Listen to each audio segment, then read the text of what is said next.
Wellness, and this is Laura Smith. Hi. So we are starting our Wednesday Wellness live chats. Being in health and fitness and everything, that I have made it a point in my life that I'm going to do everything that I possibly can on every level to never have to take medicine and never have to go to the doctor. I mean, and I really truly, that's, my goal has been from, aesthetics of, oh, I gotta look good in bathing suit and I want to do, this competition and that, to now at this, awesome age of 50, I'm looking at those around me and even some that are younger than me, and the aging process is happening like really super fast with a lot of people I know, and not just the aging factor. And I'm not just talking wrinkles and things. I'm talking about aging.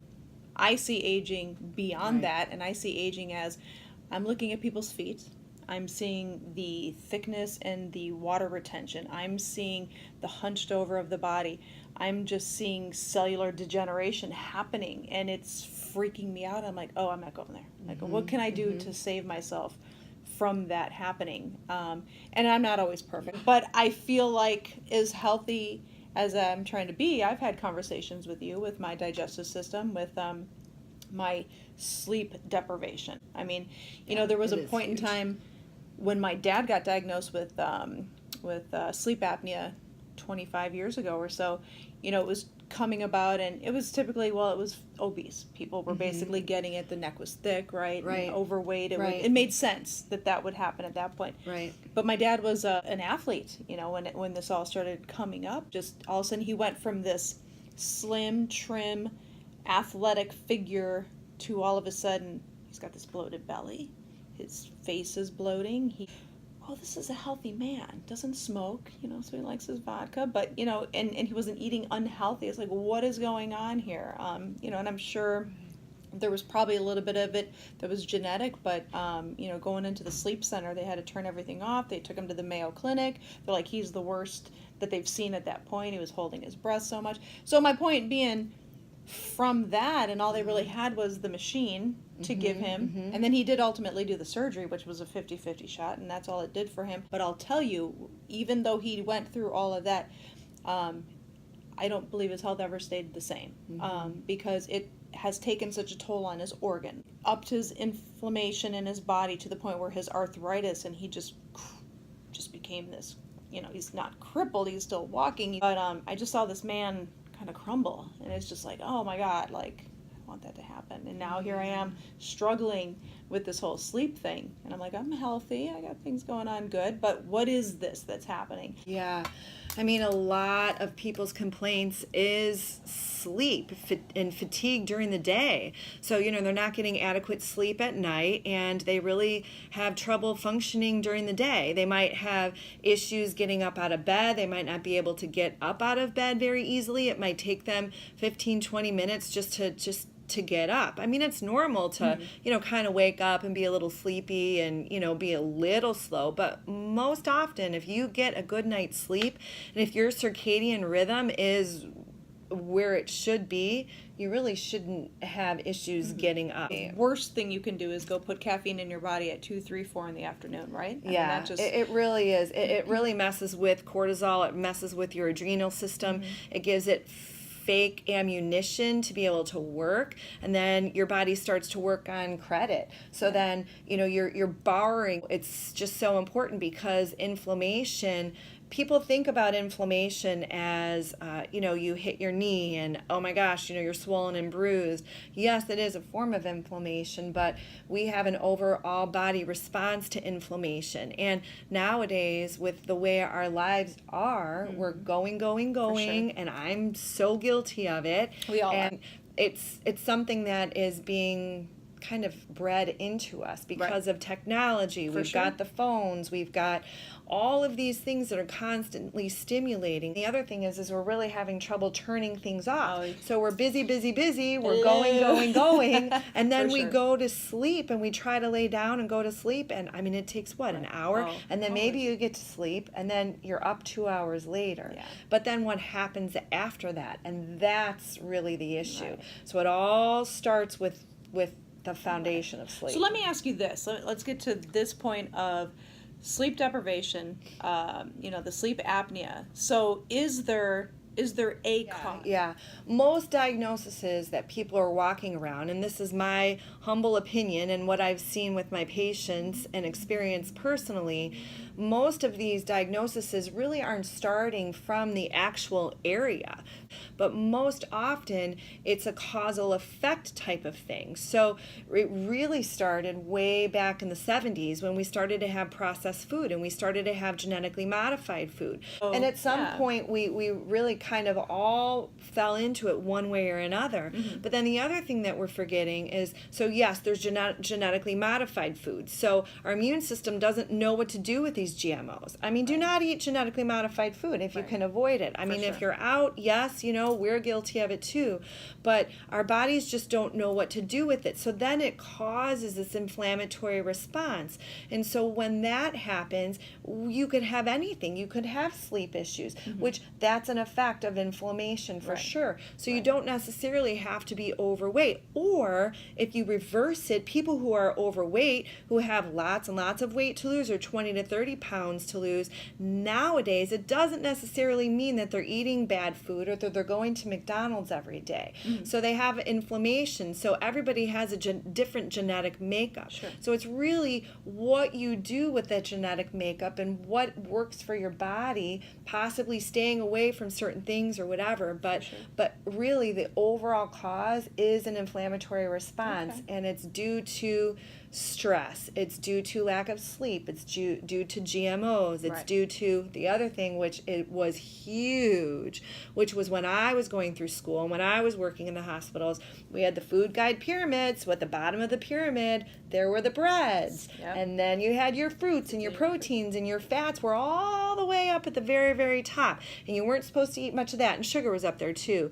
But what's really, really interesting is that what happened through the years is we were taught that fat was bad. So we were taught that you had to eat low fat this, low fat that. Then with the low fat products, what do they add? They add sugar, right? But then the other thing that happened is that everybody's cholesterol, all of those triglycerides and whatever, but there's not one proven study that says out there, not one, that saturated fats, that butter, that bacon, all of that increases your cholesterol.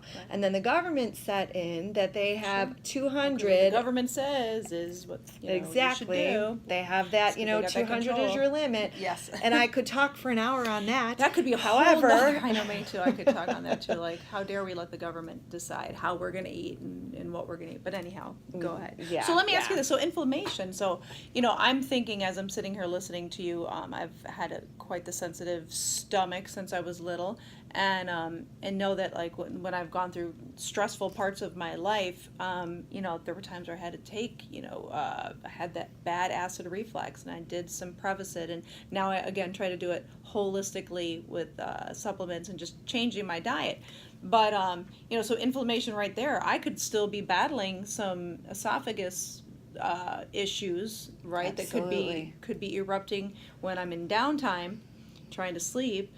And here I am battling this sleep deprivation thing. Absolutely, it all works together. One thing that when I was in the hospital, so I used to work at a couple different hospitals, but my longest stint was Northwestern, and I used to work in the ICUs, and I did tube feedings and things like that.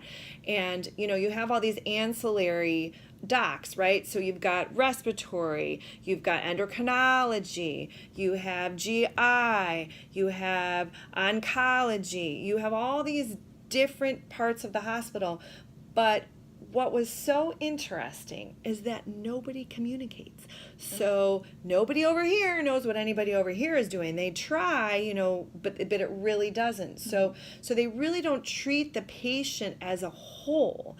And that's what we're forgetting. We're forgetting that everybody has foundation of what? Everybody has cells. Right. Everybody has cells in their body. Everybody has cells in the brain. So if we correct that most foundation part, then you're going to see the body proliferate and actually heal on its own without having to zero out certain systems. Yeah. You may have to. I'm not saying that that's not, going to happen, of Right. course, but Right. I think that we forget that the body is a whole being. We are whole beings. We can't just treat one thing. Yeah, I think that's definitely huge that you said that, because I think so often with all the specialists in the world, which again, I'm not knocking the MD world ever. No, they're either, needed and they're necessary. all. I just want to put that out there, and thank God for all those that are specializing in things. Yes. But that's great that it's not great, but I mean, it's unfortunate that at this day of age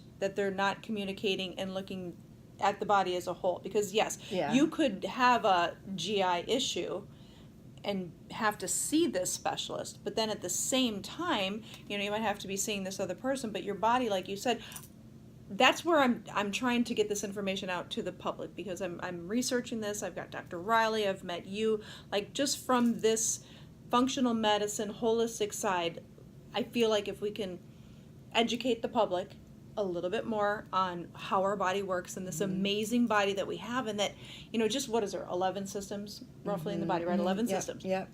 And that every last one of them feeds off of the other. And like you said, because sometimes I remember before I started taking classes and learning about the anatomy and our internal structure, that I too would think, oh, well, the heart's over here. The liver's over here. Right. Nothing is connecting. Even the muscles, like when I got into fitness, I was like, oh, my back muscle is here, right, and my right, abs are here. I got a lower ab, upper ab. Like there was all this disconnection of the body. Like I knew it was all there. Right. But if you were in a biology class and you could go pick up the liver. Yes. So in my brain, I was like, oh, that's how it is. Absolutely. Until I started doing this, and I was like, no. Like just these systems, and it's just, like you said, that's like getting up, and I had a conversation with one of my members the other day, because I learned this firsthand as I was doing some training myself. Getting up and the first thing you have is a cup of coffee. Like think about how many Americans do that. Yeah. I mean, and what that does to the adrenal system, right? And then to the insulin, and you have that coffee, which most aren't having it black, right. a lot of sugar, a lot of cream, and then we're impacting the systems, and then a couple hours later, if they eat a couple hours later, it's unfortunately some more sugar, right? Because we're in meetings and we're crazy, and we think in our mind that we need this caffeine and we need this sugar to get us through the day, right? And in reality, it's just like you were saying earlier with the adrenal, that it's just messing with it, and then it's going to set a host of issues off to everything else. Yes. And then that's all our metabolic, that's all of our metabolically, and that's where all the inflammation is basically starting. Exactly. My point, what I'm saying right there with what we put in our body, the very first thing in the morning to the end of the day, we could control, and I don't know this for sure because I'm not a doctor, but I'm just thinking in my head aloud that if we were to change up things and have water instead, because I know what I did, and I'll never say anything unless I've done it, but I turned my situation around. I'm like, no, I'm going to drink water, lemon water, apple cider vinegar, and then I'm going to have my coffee. Even if I'm on intermittent fasting, I'm still going to do my water, and I'm going to do that, and maybe a little bit of coffee. I don't drink as much coffee as I did, but I was never that big. But it's like, and I don't drink my coffee to get that high. I've just always drank it because I love the taste of a good quality bean. Right. And I think the important thing you're saying is, we're not saying don't eat these things. I mean, we have to live, right? Yeah. We're not saying that, but it's just important to treat your body in all these other different ways so you don't focus on just the one thing. My goal with my company has been from day one is to get the education out in fitness, in nutrition, and in wellness. And I want to have these connections. I want to have these conversations. And we didn't even really go into your background. I don't think we started off, but your background being... That's okay. I am a licensed, really integrative nutritionist. So I'm a registered and licensed dietitian. Really worked in Western medicine for a lot of years. And then we had some health issues in our family. And that really made us look a little bit elsewhere. Western medicine saved my daughter's life, so I will never knock Western medicine, ever. There's a time and a place for allopathic medicine, and there's a time and place for more of an Eastern medicine, more of a functional medicine. And I think what a lot of us forget is that, there's something else, there's a different way that you can look at things to try to help what's going on in your body. To help and heal. Yeah. And so I own a company called Essential Nutrition, and it's been, I should know, it's probably 6 years, something like that. And I really think of it as an inflammation type clinic, wellness clinic, because I myself have suffered from chronic inflammation for quite a while. So it's been a journey of trying to figure out what's wrong with me, trying to figure out what's wrong with my family. And I've had just a lot of experience just on my own. And so then I thought, well, with my background and with what I know, it would be awesome to be able to help as many people as I can. So my goal is to help as many people as I can, feel as good as they can, but also really to look outside of the box, because feeling as good as we can is more than just our body. It's our mindset, which is why I love Mary so much, because she focuses so much on the mindset. And there's so much more that we have to look outside of the box, because our body is just not feeling good. We've got all these energy components that are around us that are coming at us, whether it's bad energy or good energy. And, we haven't even talked about cell phones and all of the EMFs and all that stuff. So there's a lot of things that are going around in our world that we don't necessarily see or know. Well, and who really wants to sit and think about the negative on all of the amazing technology that we have? I know that I certainly don't. We talked about that a little bit before, but more than anything, I just wanted our conversation definitely to start with the cells. And with the cells being disrupted is the one major thing that we came to the conclusion is that America and probably most of the world is in this sleep deprived I'm hungry deprived state. So what can we do? That's the question. What can we do? And some people are going to need medication, but what can we do? What are all the things that maybe naturally and holistically that we can do prior to? How can we change our environment that we're living in? And when we say we're living in it, that used to mean to me like, well, what does my house look like? What is my furniture? Who's around me? But it's so much deeper than that. It's the cellular environment, and we don't think about that. I'm the crazy person that does, because I love people like you, and I dig this whole science thing that nobody would ever think, because I couldn't sit still in school and I always did bad and on tests and everything. But it just blows my mind how amazing this body is, and I really don't want to die before 100, and I'm going to be here for a long time, I promise you. But it's just about keeping these cells healthy and how to rejuvenate them and how to and living our best life. That's really quality of life. Like, don't you want a quality of life? What Ex- can we do for that? Exactly. And that's the whole basis of really my thinking and what has come across my path. I feel like things have been placed in my path by God, really, and that's my belief. And I just feel like I've really gotten some tools that I feel like that can really, really help a lot of people. And that probably should be the next one. Yeah, absolutely. The tools that we have. My tools, we all know my tools are fitness and networking with these guys. But today just kind of recapping with sleep deprivation and then what are the problems that are occurring with that lack of oxygen to the brain. And it's not just the lack of oxygen to the brain, it's the lack of oxygen, like I saw with my dad, to the body, to the heart, to the pressure it put on his heart, to the organs.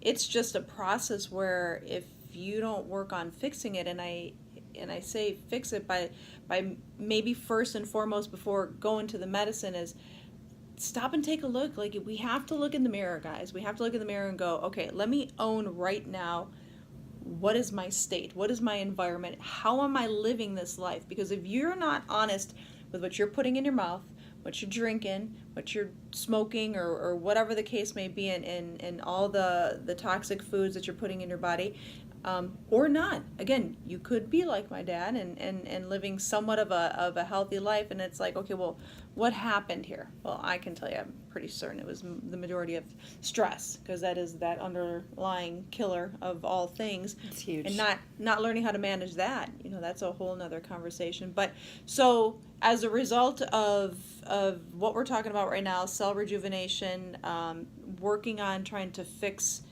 brain fog and managing weight and working on lowering the inflammation of the body. I were to come in here with your practice, what would happen? Mm-hmm. I would assess the person sitting across from me, and I would hear their story. I would point out in my head different things that are going on with their body that I would think that I would be able to fix from a simplistic way. A lot of times we take different supplements and things for specific things, and it's not bioavailable, which means our body's really not absorbing it. So why is your body not absorbing it? It's because your cells aren't functioning. Why aren't your cells functioning? Because you have toxic inflammation. Why do you have toxic inflammation? It's because of all the stress. It's because of the lack of sleep and all of that. So I would look specifically at what's going on, and I have a few tools in my toolbox that I found that really help people a lot. And one is called a Beamer. It's a pulsated electromagnetic frequency mat, and it really helps with... I've been on it. Yes. And it's literally a mat you lay on, and it's out of Germany. It's very researched, tons of PubMed journals, and it helps with cellular respiration, and it helps increase the blood flow. Anytime you have increase in blood flow, bacteria can't live in an oxygenated environment. It's just impossible. And so it decreases inflammation. So I have a lot of people that come to me with maybe, orthopedic issues. So like maybe a hurt shoulder or a hurt hip, or just feeling just overall or just the whole yuck. Fibromyalgia, which is really just that whole, well, we didn't know what was going on. A lot of inflammation here. And that's what we're going to call it, pretty much, right? Exactly. So a lot of not people to knock have... it and say it's not valid, because it's completely valid, but it's definitely, it can be controlled. Yeah, it can definitely be controlled. And all those autoimmune issues. And just so people know, I've been diagnosed over the years with mold toxicity, mercury toxicity, Hashimoto's, chronic fatigue, chronic inflammatory response syndrome, Lyme's disease, all of these things. And I think it's important for me to say that, because I am walking the walk, and I am talking the talk because I've been through it. No, I might not have all these diagnoses, or maybe some diagnosis that somebody is coming in with me, but I truly believe that if we can fix the body from the foundational level with using something like the Beamer, or another thing that helps really with cellular respiration and getting toxins out, is a supplement called Youth Factor, which is a mitochondrial supplement, and mitochondria is the energy of our cells, and everybody's got them, and if we didn't have mitochondria, we wouldn't be sitting here. Sure. So cells just get blocked off. So there's ways around these things. There's ways around and into to fixing things. And it depends on the physician. Will physicians look at it and be like, oh, it's not worth it? Or a lot of them do, because we have a lot of physicians nowadays that are looking outside of that box. And I think that's so important. Oh my gosh, but what you really need to do is you need to listen to really what speaks to you and inside of you.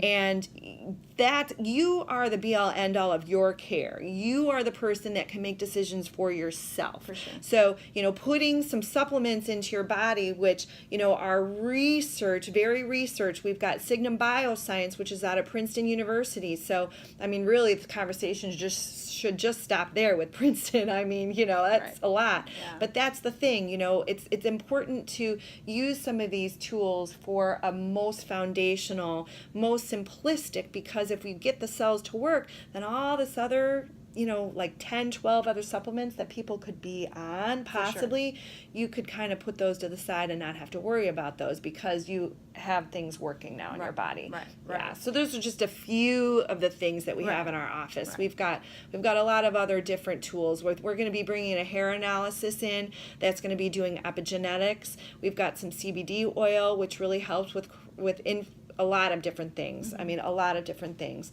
So yeah. Yeah, no, all super exciting, and all things that I will definitely, like, I've tried the Beamer, I've tried the Youth Factor, not enough of it though to give you an honest answer as to what it has done, but I'm understanding more of these tools, like I always want to. I'm not gonna stand behind anything unless I've tried it and I've researched it, but again, like I said, I'm at this awesome age of 50, and I feel like we're at the top here, and we can either stay at the top and keep rising and keep being healthy and awesome, or we can do, unfortunately, what most are looking at midlife and taking the dump basically, and go, well, nope, I'm giving this body, I'm giving this cellular makeup that I have to become a victim to, which we were talking about that, and so my parents, this happened to them, and my aunts and my uncles, and I've just decided that I'm not going to dump off the back of the mountain. I'm not going to, and whatever I'm going to learn on the way, I'm going to give to my tribe. And whether you want to take it or not, you don't have to. I'm just giving you conversation. I'm giving you options. It's always about options as to go one way or the other. And sometimes you might have to merge them, if you have to have a little bit of, medication or whatever. But I want to take the path that is going to be the most healthiest and keep me as good as possible the whole way. Definitely. And again, I'm not knocking any of the issues, all of the inflammatory issues that are out there.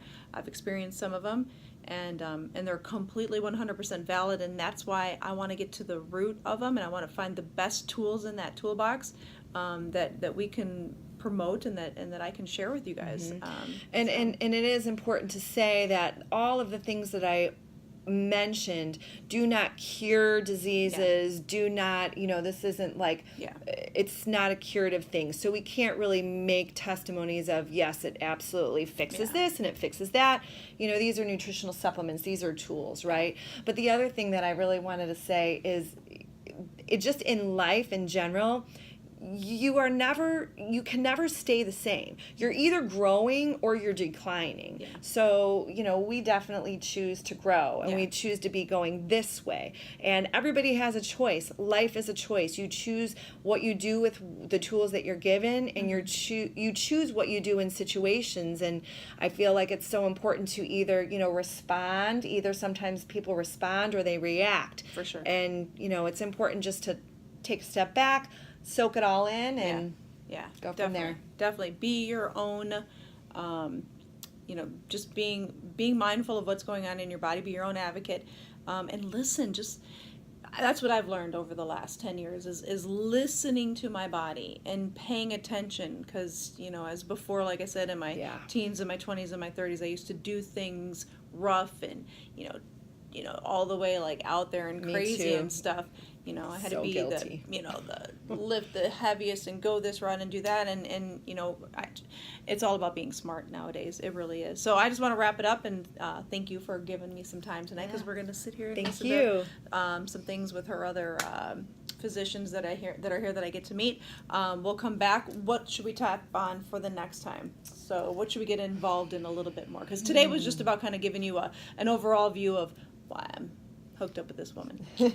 So what do you want to, where should we go? Should we go into the toolbox, or should we go down the path of because I think we hit a lot of the branches of what the cells are pushing us to, either these deprived situations in our systems, or where do you want to go with? Maybe we should start with the toolbox, because then people would get a basis of an idea, and then we can talk specifics. For sure. Yeah, and maybe they'll give us feedback too. Absolutely. Right? Yeah, I mean, feedback is always, let us know the feedbacks of what is ailing you, what is concerning to you, and where you're at, and looking for help. So, all right, guys, we'll see you.